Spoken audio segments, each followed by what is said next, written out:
talking real loud, spreading on lies, trying to bring me down. Enemies lurking, but I won't back away. Got a vision in my mind, I'm here to stay. Put my crew beside me, we rise like a tide. When the storm gets rough, we ain't gonna hide. Propaganda swilling, but it won't touch me. Only love around, that's how it's gonna be. Keep moving forward, never looking back. The truth's in the power, it's an unstoppable track. In the city lights where dreams collide, we hustle through the night, fire in our stride. Whispers in the dark can't dim my glow. With rhythm in my soul, I'm ready for the show. We break the chains, rewrite the rules in this concrete jungle where nobody's fools. Unity sings louder than the lies they scheme. In the heart of the struggle, we dare to dream. Keep moving forward, never looking back. The truth's in the power, it's an unstoppable track. Another Queen Ahmadiyyah production. Haze on the corner, they talking real loud, spreading on lies, trying to bring me down. Enemies lurking, but I won't back away. Got a vision in my mind, I'm here to stay. Got my crew beside me, we rise like a tide. When the storm gets rough, we ain't gonna hide. Propaganda swilling, but it won't touch me. Only love around, that's how it's gonna be. Keep moving forward, never looking back. The truth's in the power, it's an unstoppable track. In the city lights where dreams collide, we hustle through the night, fire in our stride. Whispers in the dark can't dim my glow. With rhythm in my soul, I'm ready for the show. We break the chains, rewrite the rules in this concrete jungle where nobody's fools. Unity sings louder than the lies they scheme. In the heart of the struggle, we dare to dream. Keep moving forward, never looking back. The truth's in the power, it's an unstoppable track. Haze on the corner, they talking real loud, spreading on lies, trying to bring me down. Enemies lurking, but I won't back away. Got a vision in my mind, I'm here to stay. Got my crew beside me, we rise like a tide. When the storm gets rough, we ain't gonna hide. Propaganda swilling, but it won't touch me. Only love around, that's how it's gonna be. Keep moving forward, never looking back. The truth's in the power, it's an unstoppable track. In the city lights where dreams collide, we hustle through the night, fire in our stride. Whispers in the dark can't dim my glow. With rhythm in my soul, I'm ready for the show. We break the chains, rewrite the rules in this concrete jungle where nobody's fools. Unity sings louder than the lies they scheme. In the heart of the struggle, we dare to dream. All right. Hello, everyone. Grand Rising. Thanks for tuning back in once again to the original Queen Ahmadiyyah show. I'm your host, Queen Ahmadiyyah, and this is your morning wake-up call. Okay, so before we get started, let's have a brief word from my sponsor at 12 Tribes. Do not buy 12 Tribes on Earth hair growth oil and hair magic elixir unless you want super healthy, gorgeous hair that grows. They have a whole line of amazing hair growth products, including hair growth leave-in conditioner spray, hair growth shampoo, hair growth spray, and hair growth butter. I'm starting to sense a theme here. They include quality natural ingredients. They smell amazing, and you can see the results for yourself. So if you're looking for healthy hair growth for your natural or relaxed hair, try 12 Tribes on Earth today.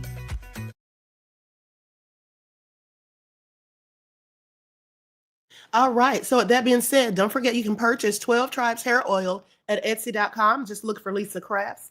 You can also find it at Walmart.com. Okay, so let's get into it. All right. Hello, Nessie X, DJ Big Six, Buckhorse DC is here. Trisha, All Hell Nah, That Crazy Beach Aries, G from the Land. All right, let's get into it. Cassandra, the lounge is here. All right. So we the people, most hated bronze flap hair God is in the house. All right. Talk to me, I talk back. Okay, so Jeff ATL, I see you, beloved. All right, so shout out to everyone in the chat, all of my loyal royals and everyone tuned into the Queen. Hey, Winter and Desmond. Shout out to my moderators putting in work. The lovely T is in the house. Okay, so let's get it popping. I see you, Mel. I see you, beloved. Okay, so let's get it popping. First things first, Okay, so I'm going to pull this, I'm going to share my screen because one of the things that people have been saying is that because the judge factored in Diddy's violence, and used that basically to deny him bail, they were saying, well, he's probably going to try to do the same thing October the 3rd when Diddy goes for his sentencing. But yeah, that's not going to happen. That's not going to happen because, and here's why. Likes up, everyone. Please don't forget to hit that like button. Thank you in advance. Because of something known as amendments to the sentencing guidelines. All right. So let's talk about it and what exactly does this all mean? Okay. Let's get to the relevant part here. Okay, so they talk about acquitted conduct. Okay, acquitted conduct. This is what pertains to Diddy because the violence, the video with Cassie, those were used to try to prove fraud, coercion, and all of that with the S trafficking, which he was acquitted of. Okay, so like I said, it should have been prejudicial. It should not have even been allowed in its evidence, the video that is. But because Maureen Comey and her crafty little scheme tried to use that to prove force, fraud, and coercion for the S trafficking, well, that's why it was allowed in. Now, that being said, Diddy was acquitted of those charges. Okay, so acquitted conduct, when you go to section C, relevant conduct does not include conduct for which the defendant was criminally charged and acquitted in federal court, unless such conduct also establishes in whole or in part the instant offense of conviction. Okay. Now, then right here it says acquitted conduct, subsection C, provides that relevant conduct does not include conduct for which the defendant was criminally charged and acquitted in a federal court, unless such conduct establishes. Oh, I'm sorry. Did I already read this? Or do they have this twice? Oh, yeah, it's on here twice. So I'm just going to read it again because maybe they added something. Now, for which the defendant was criminally charged and acquitted in federal court, unless such conduct establishes in whole or part the instant offense of conviction. There may be cases in which certain conduct underlies both an acquitted charge and the instant offense of conviction. So what does that mean? Well, I'm so glad you asked, because basically what they're saying is that it could only be used if, in fact, it had something to also do with a convicted charge. Okay, if it was used for something that the person was acquitted of, but also at the same time it was relevant to a conviction. Well, in the case of the transportation to engage in prostitution, that wouldn't be applicable. Okay, not in my opinion, at least. Now, in those cases, the court is in the best position to determine whether such overlapping conduct establishes in whole or in part the instant offense of conviction and therefore qualifies as relevant conduct. And here's why it shouldn't. Here's why it shouldn't qualify for relevant conduct in the case of the Mann Act violations. Because for one, in the Mann Act violations, Diddy was not the pimp. Diddy was not the one providing S workers. Okay. Diddy was the one who was a John. He was the client. He was the one paying people for their services. Okay. He was the one paying people for their services. So with that all being said, the male escorts were the ones that were paid to come there. They were the ones that were the prostitutes. Okay. Now, with that all been said, of course, there was no violence inflicted upon them. Okay. So I want you all to pay attention. Now, it also says the commentary to statute 6A1.3 is amended by striking. Okay. I'm gonna skip past that. Holding that lower evidentiary standard at sentencing permits sentencing courts consideration of acquitted conduct. Now, the reason this all came about, this amendment, is because there were people, well, I'm going to just go to it right here. Reason for amendment. This amendment revises statute 1B1.3, okay, basically relevant conduct factors that determine the guideline range. Now, to exclude acquitted conduct from the scope of relevant conduct used in calculating a sentence range under the federal guidelines. Acquitted conduct is unique, and this amendment does not comment on the use of uncharged, dismissed, or other relevant conduct as defined in statute 1B1.3 for the purposes of calculating the guideline range. The use of acquitted conduct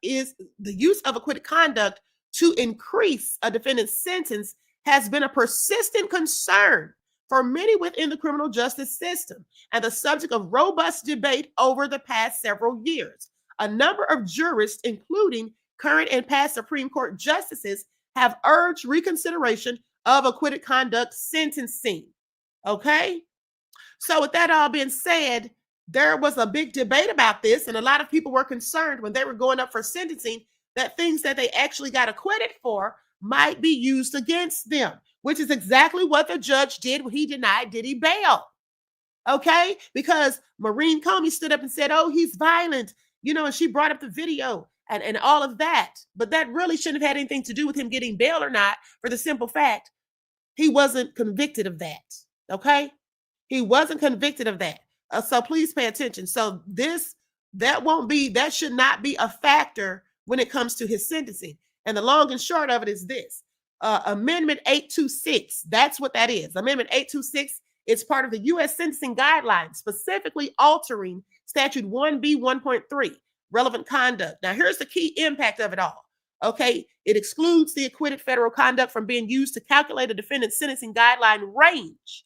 Okay, now if a defendant was tried and acquitted of certain behavior in federal court, that conduct cannot be counted against them under the guidelines. But however, here's the catch. However, courts may still consider it broadly under 18 U.S.C. Statute 3661 when deciding the sentence outside the guidelines range. Okay, but we know in federal court, they go by the sentencing guidelines. Okay, they go by the sentencing guidelines for the most part. Now, the judge does have discretion, but this is not going to be able to be used. Okay, that violence is not going to be able to be used. And also, for people saying that, oh, Diddy's just taking those programs in jail so that it'll look better when he goes before the court for his sentencing, and why didn't he do it at first? Well, here's the reason he probably didn't do it at first. Because for one, he was busy preparing for his trial. Okay? He was busy preparing for his trial. Let's not forget that Diddy, as well as his attorneys and defense team, had to prepare for his trial. So did he. That's why he had the notes and everything from his attorneys on the legal pad in his cell. Remember when the agents came in and did a sweep of his cell, and then his defense attorney, Mark Agnifilo, said they took information that was privy to attorney and client only. Remember that? Okay, so he had to also be preparing for his trial. Okay, meeting with his attorneys, going over the witness list, and going over different things and all of that. So that would likely be why. All right?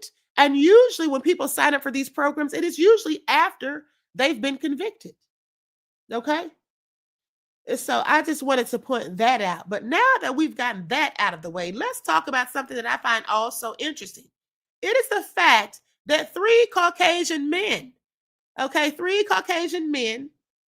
who are brothers, two of them are twins, and then they have an older brother named Tal. We have Olin.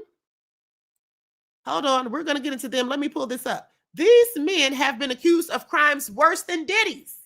Okay, they have been accused of running a whole trafficking ring, drugging and raping women for at least a decade. Okay, at least a decade. So Fatima says she can't hear anything. Beloved, try to go out and come back in. And then Kane says he was actually in rehab before arrest and trial, per Charlucci, his best friend from the prosecution, but the prosecution did not want that revealed in court, allegedly, of course. Well, exactly. That is true. And I do believe Mark Agnifilo said that. Okay. I believe Mark Agnifilo said that after the, right before or when they were trying to determine whether or not he was going to get bail. At some point, Mark Agnifilo did bring that up, that he had already started a program for rehabilitation, okay, that Jane Doe supposedly helped him to get into. But they did not want that information brought in during the trial, which I think is absolutely unfair. Because you see, here's the thing. The prosecution paints him as someone who has no remorse. The prosecution paints him as someone who is not sorry for what he's done. So, and they didn't want anything to be said or done that would give anyone sympathy or empathy for Diddy, which I think that was crazy that they wouldn't allow that to be spoken about. Okay. That was absolutely racially biased as far as I'm concerned. Chosen One said racial bias, not surprised. This country was built on it. Shaking my head. Absolutely. Okay, so but now let's talk about these three brothers here, the Alexander brothers. Let's get into it because here's the thing. They were arrested and indicted, okay, on December the 11th of 2024.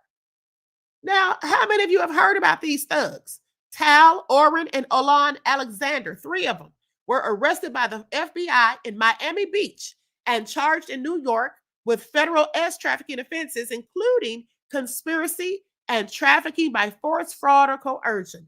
Now, the scope of the allegations include the indictment says that the brothers operated a scheme from 2010 through at least 2021, where they drugged dozens of women with substances such as GHB, Coca-Cola, and mushrooms, then proceeded to sexually assault them or rape them in organized settings. At least one victim was under the age, okay, of consent, underage. Now, the tactics that they used, prosecutors allege that the brothers lured victims using deception, fraud, and coercion, promising luxury travel, high-end accommodations, parties, and exclusive experiences. They also selected potential victims by sharing photos and vetting them from dating apps or even social media. But nobody's talking about this. I want you all to pay attention. Now, Nancy Grace did report on this 5 months ago because currently they're still going through this whole process, still in the system. So we're going to get into the intricate details of it. But what I find interesting is that when Nancy Grace spoke about them 5 months ago, she called them the new Diddies, which is very interesting because I can tell you this, the things that Diddy did, where do you think he learned it from? Was it Clive Davis, Lucian Grange?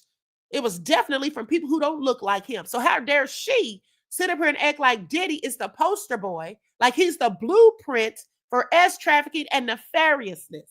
Okay, I want you all to pay attention. Didn't I tell you, and haven't I told you a myriad of times how they try to take all the debauchery and nefariousness that goes on and put a black man's face in front of it? Isn't that in fact what they do? Please pay attention. Now, that being said, it goes on to say that victims' interviews, more than 60 women have come forward alleging assault. There are a myriad of civil lawsuits and there is a criminal investigation.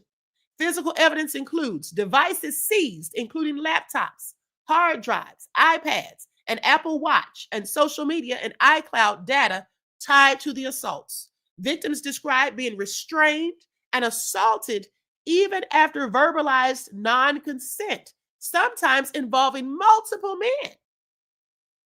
Okay? Now, they expanded the charges in May of 2025. There was a superseded indictment where they added charges, 6 new counts, including coercion and inducement to travel, trafficking of a minor, and trafficking by force, fraud, and coercion across 6 identified victims. Do y'all hear this? Do y'all hear this? Okay, I find it all interesting. Now, the brothers were arrested, like I said, December the 11th of 2024, period during which the alleged trafficking and assaults occurred. It was from 2010 to 2011. Additional civil lawsuits and building evidence by more victims started from January to April of 2025. The superseded indictment filed with expanded charges May the 8th of 2025. The next court hearing was yesterday, July the 15th of 2025. Okay, and then the federal trial is scheduled for January the 5th of 2026. And I think I'm going right back to New York for this one. Okay, please pay attention. Now, why is this case notable? Well, because they say they had an uncommon trafficking strategy. Unlike typical grooming cases, they say the brothers allegedly used immediate coercion, drugging their victims during early meetings or first encounters even, rather than long-term trust building. See, they didn't have time for that. They didn't have time to make them, feel trust, like they could trust them or woo them in. No, they just got straight to the point. And they used their wealth and luxury as bait. Prosecutors emphasized that promise of luxury experiences, flights, elite events, vacations, all constituted material benefits central to the trafficking allegations. Okay? Volume of victims and evidence. Over 60 women have filed complaints or lawsuits. Video and digital trail of evidence exists across devices and cloud storage platforms. Now, the brothers, of course, pleaded not guilty and denied all of the charges, calling the allegations exaggerations and the government's trafficking theory legally unfounded, they say. Their attorneys have argued that offering gifts or luxury does not automatically constitute a commercial act under federal law, and that the evidence does not show a quid pro quo arrangement. Okay, now law enforcement built a multi-state, multi-year case involving victim testimony, digital and physical evidence, and pattern-based analysis of coerced sexual encounters. The case grew to involve dozens of victims and expanded federal charges. The brothers remain in custody with their trial date set for January the 5th of 2026. And so with that all being said, let's get into this. Likes up, everyone, please like and share. Don't y'all find this all interesting? Don't y'all find this all interesting? Mark Jackson said, why they never lock Hugh Hefner up? Exactly. Exactly. They act like he's a whole icon. But I'm going to play a video from Brother Phil Scott, and shout out to him, because he had a video of a young woman who used to be 304. And y'all know what a 304 is. She talks about, well, I'm just going to let you hear what she has to say. I'm going to put an overlay over this. And also, Phil Scott had a pretty good idea for what Diddy should have been doing instead of what he was caught doing. Okay? So I'm going to put an overlay on top of this.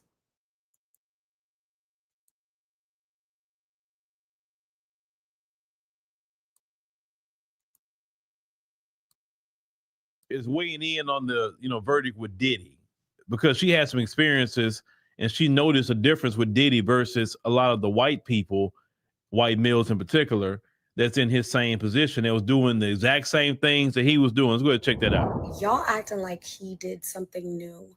Let's not pretend like this hasn't been normalized in powerful circles for decades.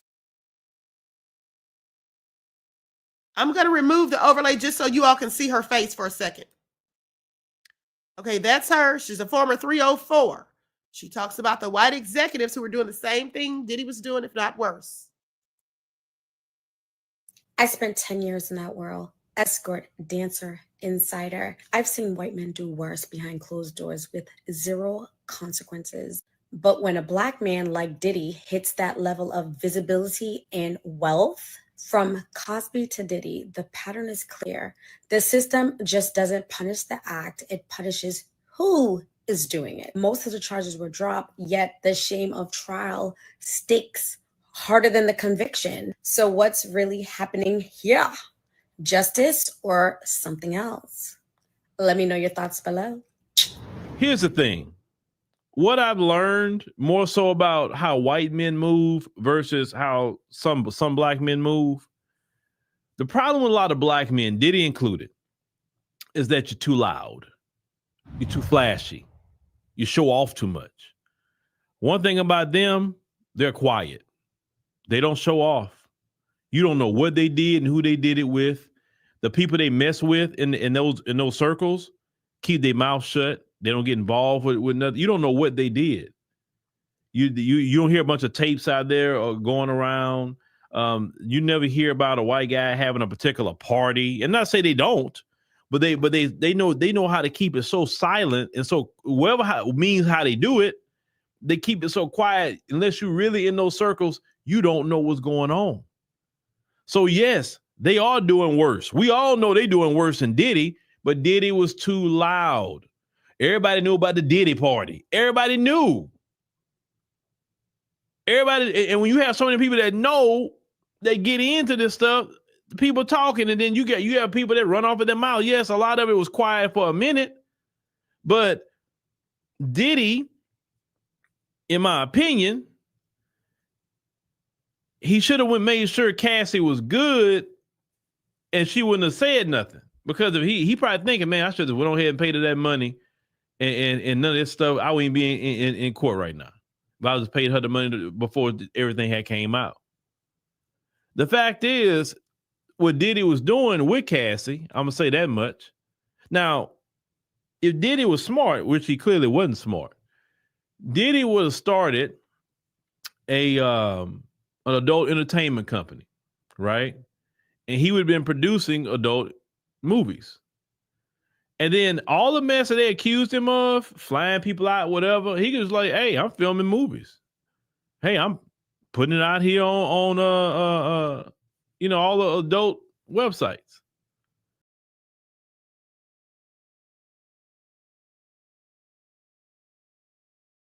Now, I have to agree and disagree with Brother Phil on some things. What I agree with him is Diddy should have absolutely been making adult movies. That's a brilliant idea.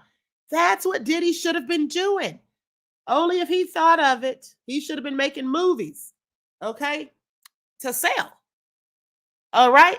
Now, with that being said, I'm going to have to disagree with Brother Phil when he said that Diddy was too loud with the parties and how these Caucasian men keep quiet. No, they don't. Hugh Hefner was very loud and proud of what he was doing. Hugh Hefner had lots of parties, and everybody knew about those parties. And at those parties, sometimes people weren't of the appropriate age. Okay, let's not forget the woman who accused Bill Cosby and said that she met Bill Cosby at a party at Hugh Hefner's Playboy Mansion when she was 16. So yeah, he had underage people at his parties, okay? And nobody ever said a word about Hugh Hefner. Everybody knew about those parties and the nefariousness that went on and the young women that were there and many other nefarious things that occurred. Okay, no one said a thing. All right. Incredible Me said, hey, Queen, love your content. Thank you, beloved. I appreciate you. So with that all being said, it wasn't because Diddy was too loud.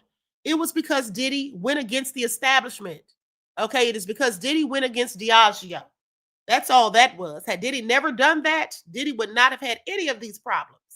And I heard tell, as I told you all before, and I don't know how true it is, that allegedly Clive Davis, and I can't verify this, but allegedly Clive Davis is the one who paid for Cassie's attorney, Douglas Wigder. All right? So here's the thing. Whether or not Diddy paid Cassie, this was all still going to come out because after Diddy went after Diageo. And here's the thing. Diddy did pay her the money. She got $20,000 and it still came out. Okay. Now one could say, well, if he'd given her the money before she filed the lawsuit when she was threatening to put out the tell-all book, then maybe it wouldn't have come out. It still would have come out eventually. Okay. Trust and believe that. And here's another thing. When someone's trying to extort money from you or trying to blackmail you, they have something they can use over your head. If you give them what they're asking for, guess what happens? When that money runs out, they'll come right back. Okay. And I happen to think that Cassie and her husband will run out of that money sooner than most people think. First of all, she's being sued by one of the S workers. I wouldn't be surprised if more S workers come out to sue her. Okay. I wouldn't be surprised at all. But also, it was reported a few days ago, or maybe a week or so ago, that her husband was at the casino. Now, I don't know if he has a gambling problem, but the fact that he's at a casino when you got all that kind of cash is crazy work for me. That doesn't sound like a good sign, is all I'm saying. Okay, please pay attention. All right, now that young lady, she really didn't tell us anything that we didn't and don't already know. Because I've been saying that from day one, that these Caucasian men do a whole lot worse than Diddy, and Diddy probably learned everything that he knew from them, and so did R. Kelly, in my opinion. But they're the ones going down for the count, and Kanye looks like he's on the way to be next. Okay, that's how that goes. While these three brothers, the Alexander brothers, this story about them is quiet as kept. And I want you all to hear what Nasty Grace had to say about them. Okay, I want you all to hear what Nasty Grace had to say about them. I'm going to share my screen. Had the nerve to call them the new Diddies.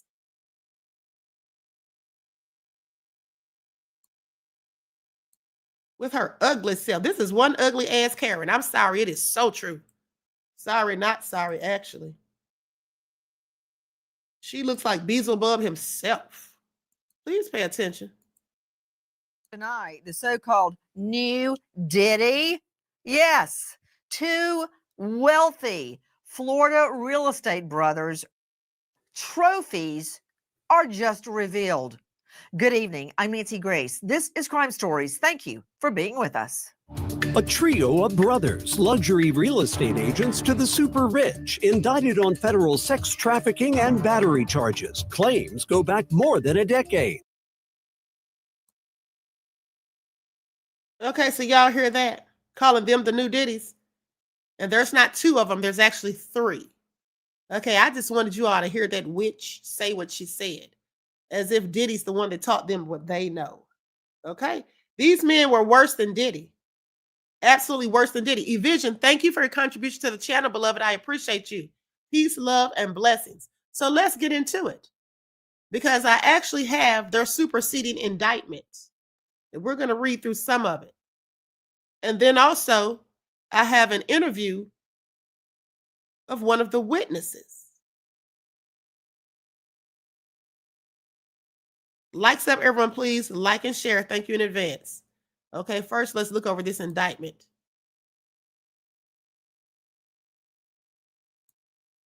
I'm going to share my screen.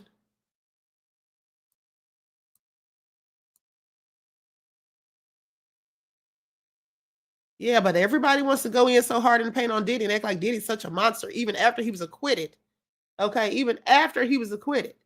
And then, like I said, you have people like Nasty Grace who know about this story, and she hasn't gone in nearly as hard in the paint on them as she has done Diddy. Okay, please pay attention. For well over a decade, and at all times relevant to this indictment, Alon Alexander, Orrin Alexander, and Tal Alexander, collectively the Alexander brothers, the defendants worked together with others known and unknown to repeatedly and violently drug, assault, and rape dozens of victims. At times, the Alexander brothers arranged for these sexual encounters or assaults well in advance, using the promise of luxury experiences, travel, and accommodations to lure and entice women to locations where they were then forcibly raped or assaulted, sometimes by multiple men, including one or more of the Alexander brothers. Other times, the Alexander brothers encountered and chose their victims by chance. Often, the Alexander brothers drugged their victims before assaulting them, preventing them from fighting back or escaping. Alon Alexander, Orrin Alexander, and Tal Alexander, the defendants, worked together and with others to carry out and facilitate their trafficking scheme, including on some occasions by committing forcible rapes and assaults together and with others, jointly arranging domestic and international travel and accommodations, and jointly financing the scheme. Okay? And they have a whole lot more money than Diddy, because I believe these men are actually tycoons. Now, Alon Alexander, Orrin Alexander, and Tal Alexander, the defendants, are brothers. Okay? Alon Alexander and Orrin Alexander are twins, and Tal Alexander is approximately 1 year older.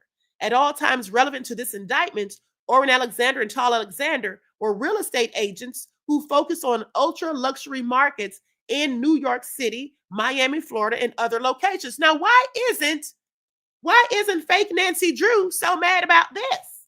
Why isn't she in an uproar doing multiple videos about this? Why isn't she going in hard in the paint about these men? I have questions. Oh, that's right, because they're not the color of the race that she likes to attack. But let's continue. Now, since and at least in or around 2012, Alon Alexander has been an executive of a private security firm owned and operated by this family. Now, starting in at least in or around or about 2010, Alon Alexander, Orrin Alexander, and Tal Alexander, the defendants and others known and unknown, operated a long-running trafficking scheme, as part of which they raped and assaulted women to whom they had provided material benefits, including domestic and international travel to vacation destinations, luxury accommodations at high-end hotels and vacation properties, and access to other luxury experiences and events. The Alexander brothers' scheme was based in, among other places, Manhattan, New York, and Miami, Florida, where the defendants maintained residences and where their businesses were based. So they were in the exact same places as Diddy. They were in the exact same places as Diddy. Please pay attention. Okay, now to carry out and facilitate their S trafficking scheme, Alon Alexander, Orrin Alexander, and Tal Alexander, the defendants, used deception, fraud, and coercion to cause victims with them, to cause victims with them, cause victims to travel with them or meet them in private locations. Thereafter, the Alexander brothers used various methods, including drugging the victims and at times physical force to grape and assault the victims, sometimes alone and sometimes together. In particular, the defendants used the following means and methods, among others, to carry out their S trafficking scheme. Now, why weren't they indicted on a whole RICO? Why weren't they indicted under a RICO? Okay. Yeah, here's the superseding indictment. Conspiracy to commit, count 1, conspiracy to commit S trafficking. All right. Why weren't they indicted on a RICO? Do y'all hear this? The Alexander brothers used their wealth and positions to create and facilitate opportunities to grape and assault women. In particular, on multiple occasions, Orrin Alexander and Tal Alexander used their prominent positions in the real estate industry to induce other women to attend parties and events and to meet other women at those events and parties, whom one or more of the defendants later assaulted. Now, the Alexander brothers worked together with other men to arrange events and domestic and international trips that they used to bait or recruit, entice, harbor, transport, and maintain multiple women. During the events and trips, the defendants frequently graped and assaulted the women they enticed to attend. This sounds like blink twice. Okay, please pay attention.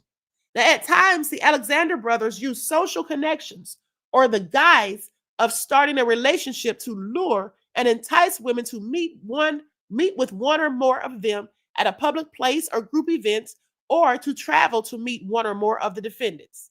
On multiple occasions, the defendants, alone or together, then assaulted the women, sometimes within hours of their meeting. Immediately following the assaults, the defendants sometimes offered the victims material items, including travel, concert tickets, and other luxury experiences. You see, they were doing these things to random women. Anyone could have been a victim of them.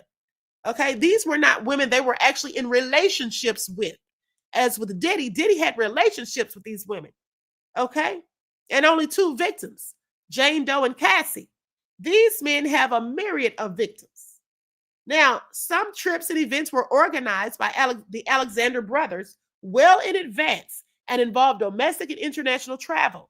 The Alexander brothers worked together with others to recruit women to attend these trips and events. The defendants, at times with others, shared photographs of women to select those they found sufficiently attractive to invite. The defendants and other men organizing the trip then contacted the women, including through social media or dating applications, and induced the women to attend by, among other things, offering to purchase their flights, making other travel arrangements, and or providing accommodations without charge. Now, in addition to inviting women to their events directly, the Alexander brothers and others worked with party promoters to arrange for women to attend events or travel with them in order to ensure that there were a sufficient number of women present. On some occasions, after the women accepted the invitations to attend a particular event, the Alexander brothers transported women and caused women to be transported across state and international lines. The defendants and other men attending the trips pooled financial resources in order to pay for flights and other travel expenses for these women. In advance of the events, the Alexander brothers and others procured drugs that they agreed to provide to the women, including, among other things, Coca-Cola, mushrooms, and GHB. On multiple occasions during these events and trips, the Alexander brothers and others surreptitiously drugged women's drinks. Some of the victims experienced symptoms of impaired physical and mental capacity, including limitations of movement and speech and incomplete memories of events. I wonder why Gene Deal isn't going around doing interviews about them. He doesn't know them, but I'm sure he's heard the story.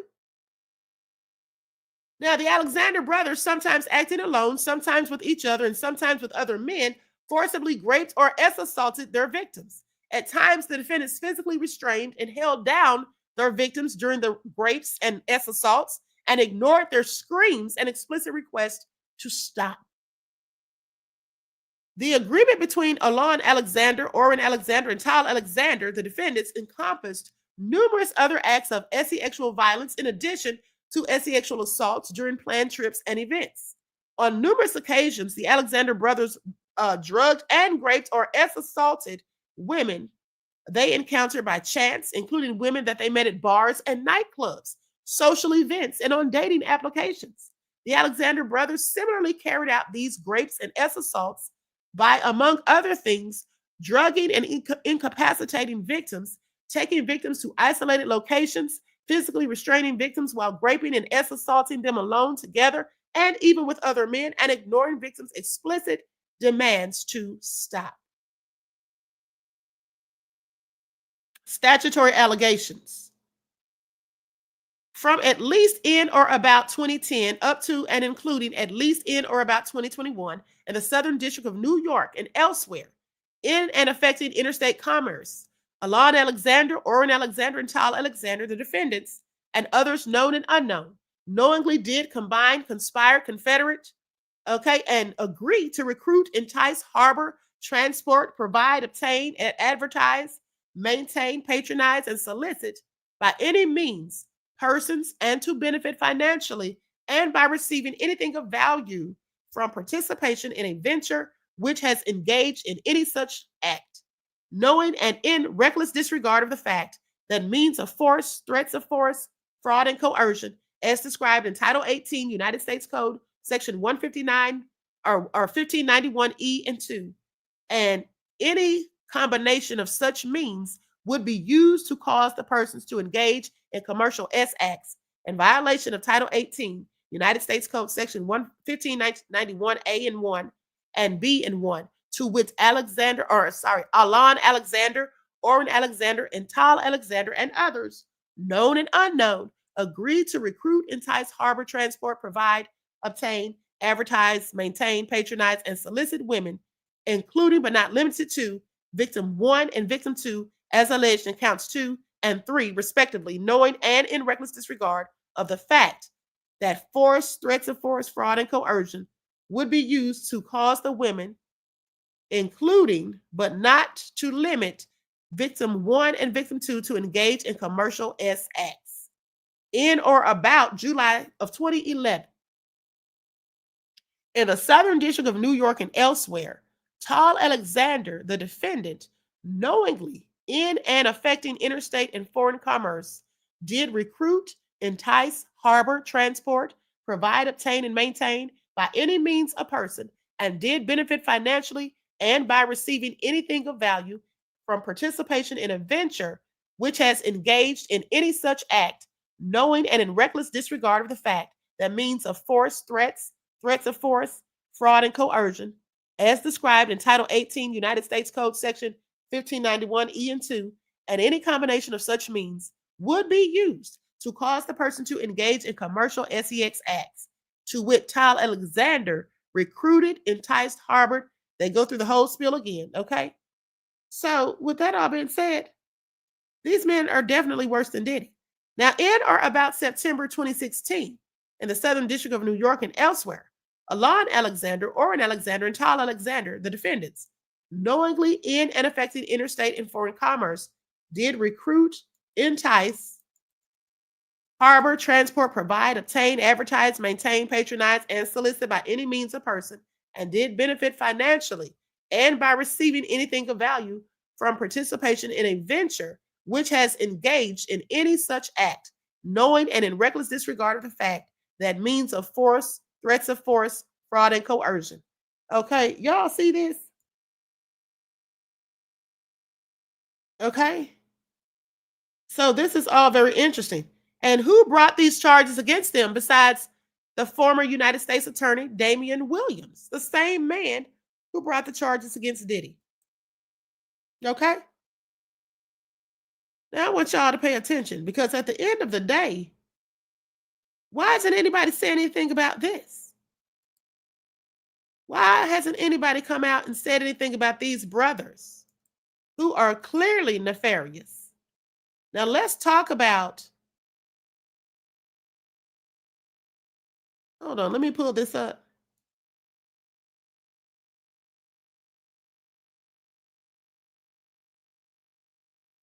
I'm going to go to one of the victims who did an interview.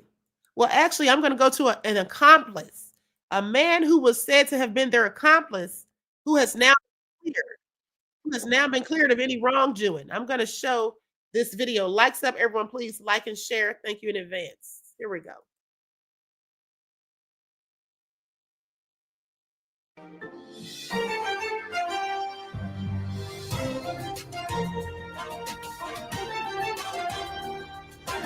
This is CBS News Miami. He was supposed to go on trial today, but instead, Ohad Fisherman is speaking out, saying he is grateful that the sexual battery charges against him have been dropped. As CBS News Miami's Bree Buckley reports, the alleged accomplice to the Alexander brothers got emotional when talking about the social media posts that helped clear his name. We heard from Ohad Fisherman earlier today with his wife by his side. He got emotional, saying he's always been innocent, but was labeled a monster for the last year. Now, the Miami real estate broker was charged with sexual battery, accused of being an accomplice to the Alexander brothers and the incident from nearly 9 years ago. His lawyer says a Facebook video showing him on a boat near the same time the alleged sexual battery took place is what cleared his name. Prosecutors dropped the charge just a day before his trial was set to start. Ohad says he's a working man and soon-to-be father, and he should have never been charged. This was not dismissed on technicality. There is no deal, no compromise. The state dropped the charge because they knew I didn't do this. I'm an innocent. I want to thank my wife, my hero, always believing in me. The Alexander brothers' lawyers were both here as well, saying their clients' cases should be dismissed as well, claiming there is zero evidence they committed crimes. Elon Oren and Tala Alexander are in federal custody in New York to face federal charges of sex trafficking and abuse. Now, Ohad's lawyers are demanding a public apology, saying that it will take a while for his reputation to be cleared. In downtown Miami, Bree Buckley, CBS News, Miami. Right now, a missing child alert remains. Now, I find that all interesting that they were not charged with a RICO in this case. Nicole, thank you so much for your contribution to the channel, beloved. I appreciate you. Peace, love, and blessings. They actually did not get a RICO charge. Let's go to where Damian Williams. Hold on. Is this it? Likes up, everyone, please like and share. This is all interesting.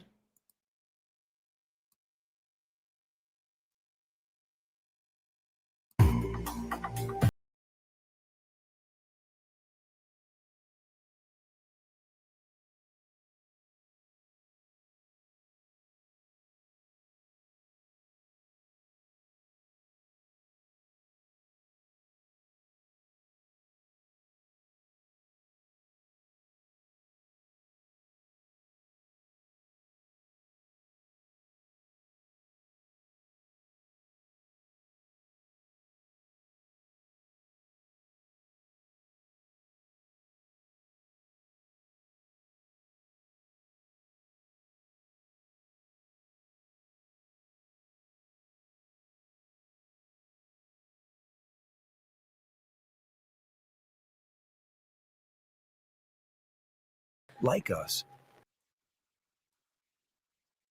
Now, that's just a darn shame. That's just a darn shame, honey, that nobody's really talking about this. Okay? Who are the Alexander brothers, celebrity real estate moguls charged with assault? Who are they? 3 brothers belonging to the celebrity real estate Alexander family were arrested in Miami on a litany of assault charges, marking a stunning downfall for the young moguls once hailed as royalty, okay, among jet-setting echelons of East Coast high society. Okay, are y'all listening, honey? They high society, baby. Can't be bringing them down. Can't be going in hard on the paint, okay, on them like they do Diddy. Please pay attention. Twins Oren and Alan, they're 38 years old, and their older brother Tal is 39, are accused of working together to repeatedly and violently drug, assault, and rape dozens of victims. Okay, dozens of victims. According to the federal indictment filed in New York, Oren and Olan also face sexual battery charges in their home of Miami Beach. According to arrest warrants, the defendants used their wealth and positions to create and facilitate opportunities. Okay, this is all according to Damian Williams. Isn't that something? Now, the brothers were hailed in a Details magazine spread in 2013 as real estate royalty. The year before, the pair brokered the most expensive private home ever sold in Miami-Dade County at the time for $47 million. They say they earn rock star salaries, look like rock stars, fly private jets, and hobnob, not necessarily with the greatest, but with the richest. Now, in 2012, Oren and Tal founded the Alexander Team, a division of the Douglas Elliman real estate firm, where they worked as brokers. In 2019, Oren and Tal sold a $238 million Manhattan condo. That is to this day the most expensive private residence ever sold in the United States. And that's according to Forbes. Now, the brother's father, Shlomi, is an Israeli-born home developer. Please pay attention. And their mother, Orly, is the CFO and co-founder of Kent Security. According to a company biography page, Alon is now president of Kent Security. According to his LinkedIn profile, Alon received a bachelor's in criminal justice. Are you kidding me? Went to college for the same thing I did. Also interesting, he received his bachelor's in criminal justice from the University of Maryland in 2008 before attending New York Law School. Orwin graduated from the University of Colorado Boulder in 2008 with a bachelor's degree in finance. Tal graduated from Hofstra University in 2008 with a bachelor's degree in marketing. These are college-educated thugs, if you will. In 2021, Orrin and Tal purchased a $10 million waterfront home in Miami, in Miami Beach, to tear down and rebuild with their father. Orrin posted on LinkedIn a link to the Real Deal article about the 11,500 square foot purchase. Tal said in 2013 in an article in Details that being successful in real estate means living the same high life as his clients, saying that we've been to Russia twice in the last year. We want to go 4 more times. We have to be in Saint-Tropez in July, Aspen in the winter, Hong Kong for Art Basel, Cannes for the film festival, and Monaco for the Grand Prix. Honey, they were doing it big and living lavish. Do y'all hear that? Clearly living high off the hog, honey. Okay, I just want y'all to pay attention. And so their father is from Israel? Oh, that's interesting. Maybe that's why we hadn't heard a thing about him. Okay, but let's go to this video where the victim was interviewed and shows her face for the first time. I find it all nefarious. Likes up, everyone, please. Like and share. Thank you in advance. So they're just like Harvey and Epstein, as far as I'm concerned. Now the latest on the Alexander brothers, the powerful Miami area real estate agents facing multiple charges of sexual misconduct.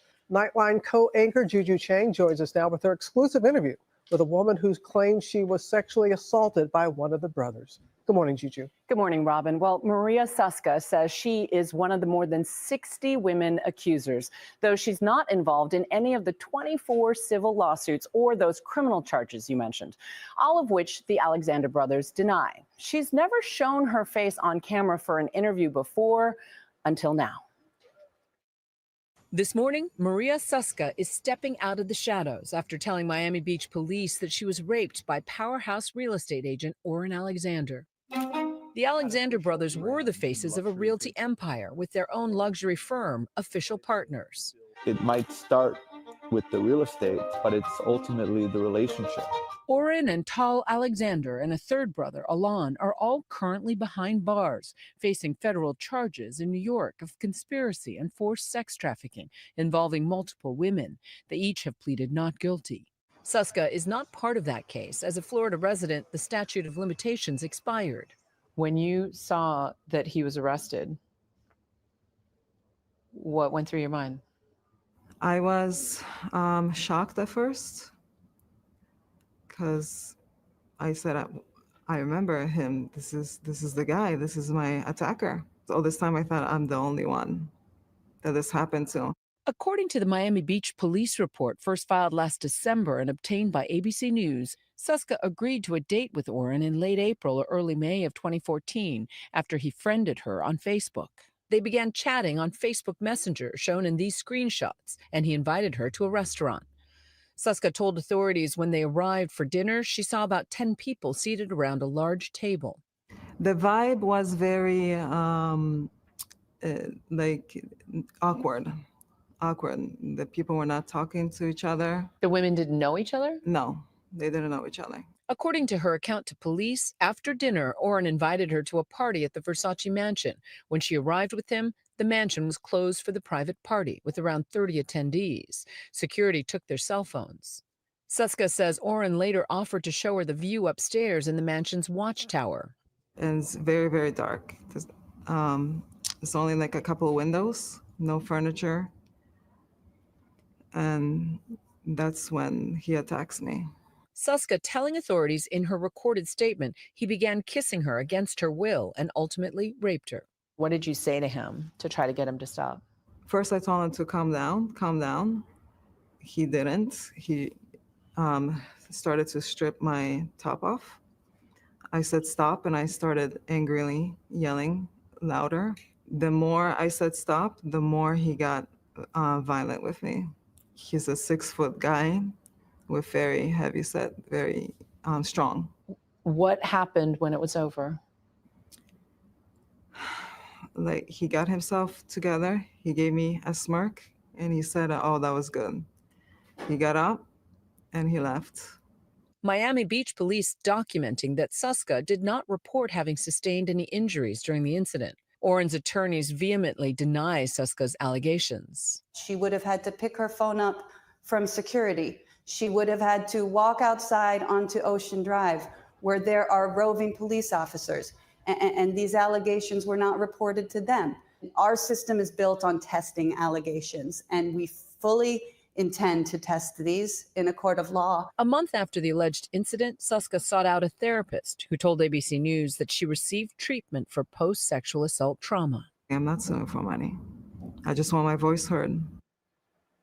Now, twins Orrin and Alon have pled not guilty to multiple state charges in Florida, including sexual battery. As for the federal case for all three Alexander brothers, the prosecution expects to add additional alleged victims. Their next court date is in July, guys, but that could very well change. It could change.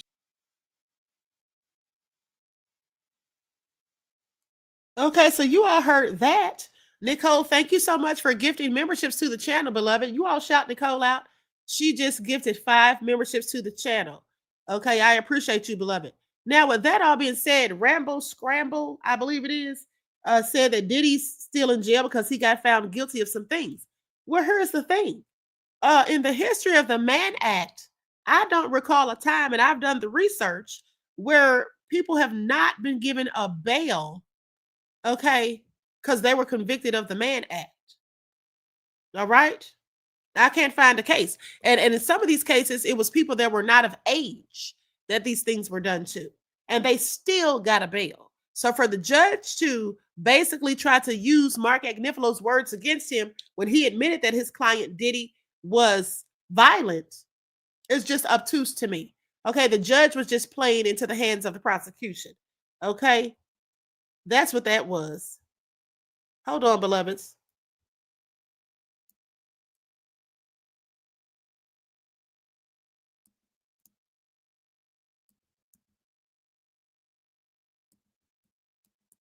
Now, with that all being said,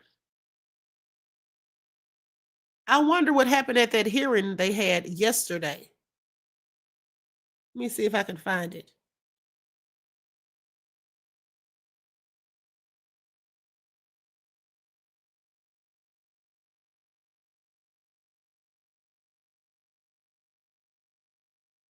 Likes up, everyone, please. Like and share. Thank you in advance. I don't see anything so far.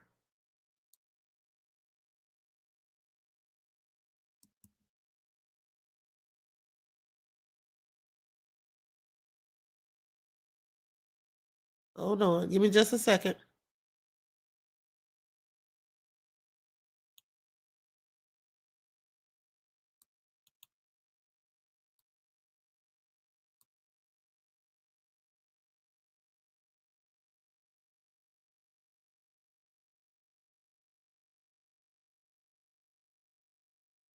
Okay, so it was just a routine pretrial hearing that took place that was scheduled for the brothers. And at the hearing, prosecutors did not drop any of the charges against the brothers themselves. Instead, the attorneys for the defense continued their efforts to dismiss the superseding indictment.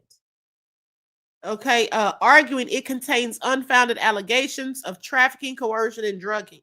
Additionally, the court saw the dismissal of the S crime charge previously brought against the brother's friend, Ohad Fisherman. That's the gentleman in the video that I played for you. Okay, who had been charged with a related offense. That charge was abruptly dropped by the Miami-Dade State Attorney's Office. Okay, so with that all being said, they're going to be going to trial January of 2026, and a federal judge previously denied bail for the three brothers in January of 2025, citing them as a potential flight risk and danger to the community. They remain in federal custody ahead of their scheduled trial on January the 5th of 2026. I wonder who the judge is in their case. Let's see.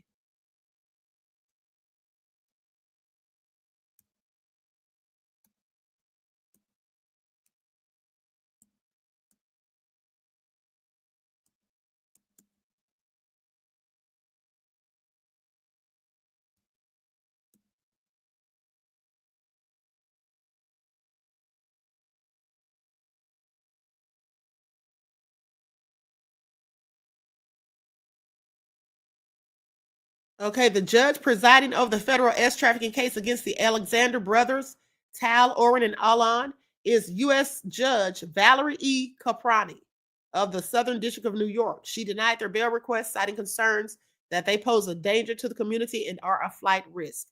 The case stems from a December 2024 indictment in Manhattan Federal Court. Judge Caprani has kept all three detained pre-trial, overturning bail proposals and rejecting private guard conditions. Their trial is scheduled, like I said, January the 5th of 2026. All right. So there you have it, folks. There you have it. Why isn't Nasty Grace so upset about this? Okay. Why aren't the people that are going in hard in the paint on Diddy and telling all these lies about Diddy's trial, why aren't they saying anything about these three men? I have several questions. Okay. I have several questions. Clementine said, yes, Queen, this will be big. Please go and cover if you can. I absolutely intend to, beloved. Okay. So with that all being said, I'm going to conclude this broadcast. I hope you all enjoyed it. I may be back later on today. And for the members of the channel, I am absolutely going to read that book by Clayton Howard. I might even do that today if I have time. I might even do that sometime today around 6 or 7. Okay, for the members only. That's right, Miss Sheila. I said Nasty Grace. That's right. Vince I Am said more like nasty disgrace. I know that's right, beloved. Absolutely. I have to agree. All right, so with that all being said, I love you all to life. Each one teach one. That's how we grow and thrive. Do something productive, constructive, but never destructive. And always remember, beloveds, to keep the Most High first in your lives. Until next time, I will talk to you all again soon. Peace.